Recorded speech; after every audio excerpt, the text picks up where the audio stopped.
is advised. Hey everyone, this video is brought to you by Audible. Audible is offering you a free audiobook with a 30-day free trial membership. All you need to do is go to audibletrial.com/bgunlocked. The link is in the description below, and now enjoy the video. Hey everyone, welcome to the discussion for Cartographers, which is a game that's set in the role-player universe, and I gotta say, this game is so much fun. Like, it actually really surprised me, because normally with games like this, especially whenever they're set in like their own world, it's always like, oh god, okay, like how is this gonna work? And it's been sitting on my shelf for a long time. I don't know why I just never had it hit the table, but this game is a blast. Like, I'm starting to come around to the, what is it, polyomino kind of thing, because there's just something about organizing those weird block-shaped pieces in something that is like cohesive, and you're just like, yeah, well, this is gonna go here, and then oh man, ooh, if we just get this right symbol, then that's gonna fit so nicely right there. And like earlier in the run-through, whenever I had that one that just, it almost would have been perfect, but it's like, oh man, if it had been perfect, then it just feels so good. And this game has tons of that. So here's the thing, like, what makes this game awesome for me is the way that it scores, like its scoring mechanism. So you have 4 different types of like scoring objectives. Like one's about forest, one that's about water and plains, one about spaces, and one about houses. And each one of those has about 4 of each type. So you shuffle each one of those, and then you put them out randomly from A, B, C, and D, and that's going to be the way you're going to be scoring. And that reminds me so much of another game called Isle of Skye, which had such a fun score mechanism that each round is going to have objectives that score differently. So at some point, you want to think about, okay, well, do I want to go for the long term and think of, okay, C and D, because those are going to come in later, and that's what we're drawing now? Or do I want to, like, focus on the short term and try and make what's happening immediately work? But in all honesty, it almost works out either way, because over the course of the game, you should be getting more and more points, just depending on how you've laid out your drawings. And I love that. I love how if a thing keeps getting houses, if for some reason you keep drawing houses, and so that's all someone chooses to do, well, in almost any other game, they're going to keep getting points for houses, and it's like, great, you're getting another 70 points every single turn. That's not the case here. The one that has the houses on it, in this case the green gold plains, like, someone could get a bunch of points for that if that's what they purely focus on. But by the time, because that happens to be an A, by the times summer and fall come around, they're not getting any points. And I love that. It makes you kind of focus on short term and long term, without having to focus on such a heavy strategy. You know, like a lot of Euro games or strategy games, if you want to go for long-term points, you're working at that the entire hour and a half. And this game lasts maybe 30 minutes. So you get that itch of like, okay, like because I was aiming for the green bow, and then also I was like, okay, in winter the houses are going to come back, so I'm going to try and focus on that as well. And it didn't really pan out like that well, but it was still better than the first round, where I was doing the houses. So it gives you that really, really nice satisfaction feeling. So that is my absolutely favorite part of the entire game, and there is quite a bit of variety. Not as much as I'd like. I wish there were a little bit more of the objectives, because like at some point I just want more. Like, that's just especially if I really like a game, then I just want more of that game. But you are going to get the variety anyway, not only because there's 4 of each type, you randomize it, and then the order in which they come out, that'll also change up the game. Because honestly, like, I wouldn't have probably gone for that diagonal like thing if that wasn't happening so close, like 2 times in a row.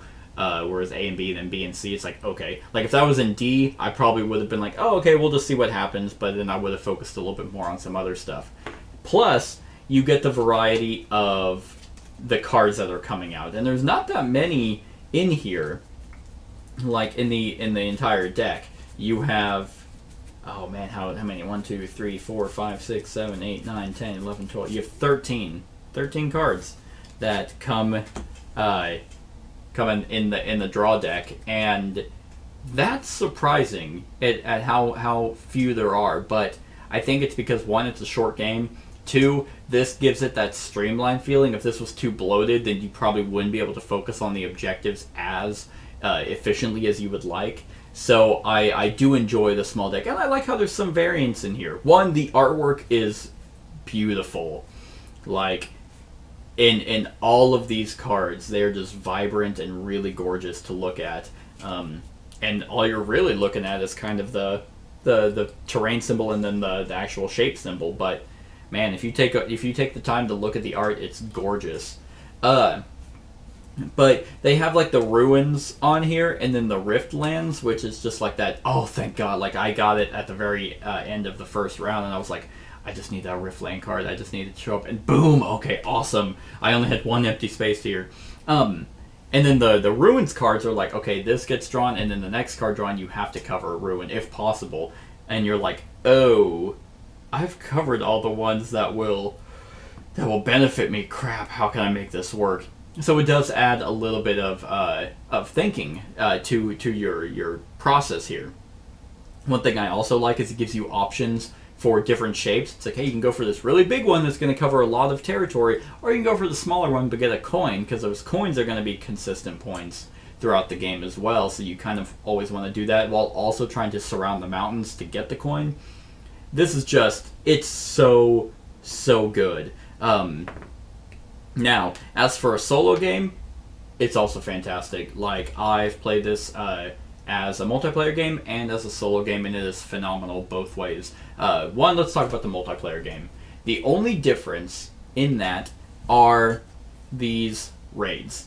Like, the raids, there's only 4 of them. That's actually one thing I wish there were more of. Like, you could keep the 13, or maybe just have a little bit more, but have maybe a structured setup to how you fill out the deck. But more raids would be nice. I know there's only 4, and these might not ever actually get drawn. It wasn't until the very end of the run-through that some actually did. But so in a multiplayer game, what you do when one gets drawn, it'll show you a like a symbol and then like arrows. So what you do is you take your piece of paper and you pass it to the next person in the direction of the arrows, and they draw that symbol somewhere on your sheet that it's being asked. So it's like that T symbol. They look at it and be like, oh, okay, let's put that here. Because what you're going to do is you're most likely going to put it somewhere that that is going to have a lot of empty spaces, so now they have to try and work to build around that. Or another strategy you can go for is if there's one where they're like for the Canal Lake, it's like, okay, they're planning they want that farm right next to those waters. You can fill that up and be like, nope, actually you're not getting any of that. So it's kind of mean, but it's manageable mean. Like, in both of those scenarios, you can most likely have no problem building around it. You might get some negative points, but you're ultimately going to be fine. So that's the difference with the ambush. And then in a solo game, you just kind of look at the top corner, and then you just kind of go, row to row until it can officially be drawn. That's not bad. I think that's a pretty good compensation for the ambush cards in a solo thing. It's not some weird where it's like, decide the worst place to put it or something stupid.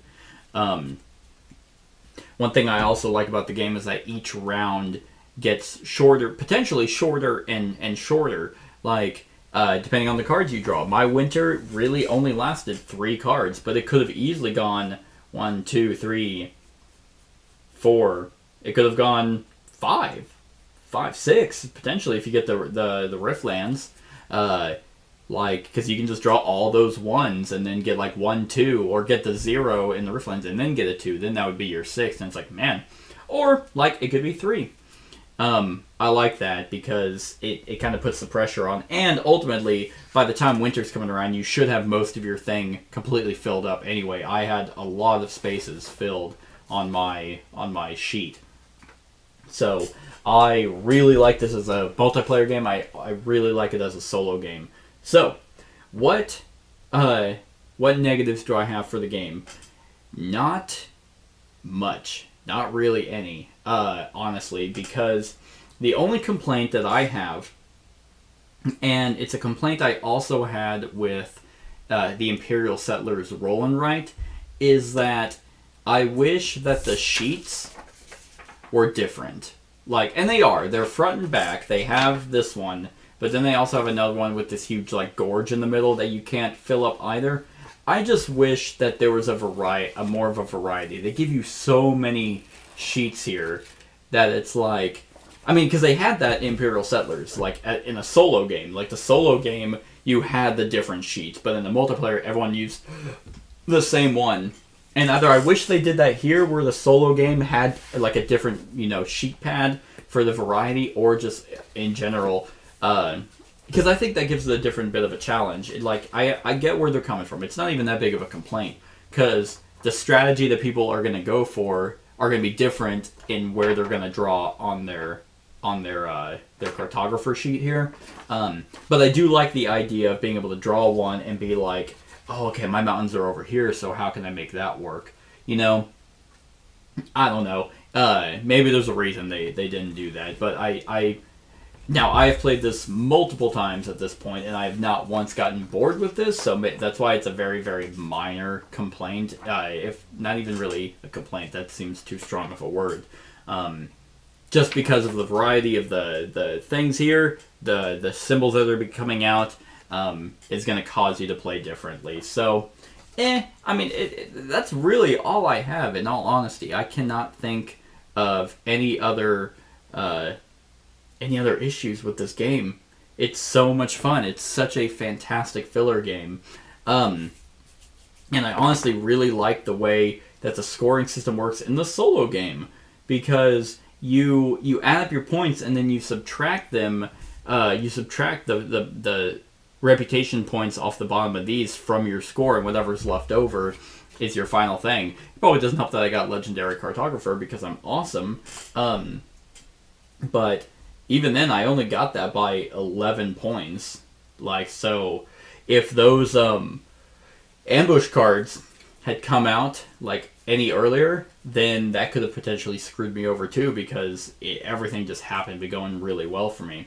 But yeah, it's one of those really, really solid games that now I don't know why it's in the role player universe. I mean, there's not a whole lot. There's really nothing there to indicate that, except that that's just kind of what you hear. But I guess in the role player universe, it's really D&D, but quote unquote. But yeah. That's really all I have to talk about for Cartographers. So on a scale of 1 to 10, I'm gonna give this bad boy a solid 9. It is so good that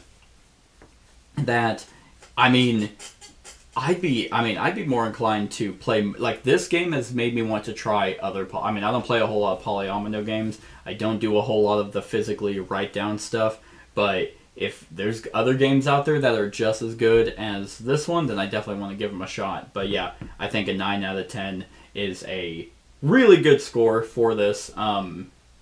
So that's my thoughts on Cartographers. What do you think of this game? Let me know in the comments below. But other than that, like, comment, share, and subscribe, and have a wonderful whatever time of day it is for you.